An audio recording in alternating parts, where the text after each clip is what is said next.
લખપત તાલુકાના દયાપર વિસ્તારમાં પોલીસ વિભાગ દ્વારા ટ્રાફિક નિયમોની કડક અમલવારી માટે વિશેષ ડ્રાઈવ યોજવામાં આવી હતી। આ ડ્રાઈવ પીઆઈ વીબી પટેલના માર્ગદર્શન હેઠળ હાથ ધરાઈ હતી, જેમાં વાહન ચાલકોને સેફટી અને ટ્રાફિક નિયમો અંગે જાગૃતિ આપવામાં આવી હતી તેમજ કાયદાનું પાલન સુનિશ્ચિત કરવામાં આવ્યું હતું। આ કામગીરી દરમિયાન એએસઆઈ હરદીપસિંહ, ભાણાભાઈ ડામોર તેમજ હોમગાર્ડના યુવાનો હાજર રહી સક્રિય ભાગ લીધો હતો।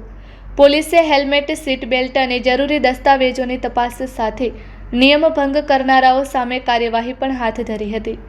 પોલીસ દ્વારા લોકોને માર્ગ સુરક્ષા અંગે જાગૃત રહેવા અને કાયદાનું પાલન કરવા અનુરોધ કરવામાં આવ્યો હતો, જેથી અકસ્માતોમાં ઘટાડો થાય અને જાહેર સુરક્ષા મજબૂત બને। Report by Adam Notiyar, Kutch care TV news bureau chief, Lakhpat taluka.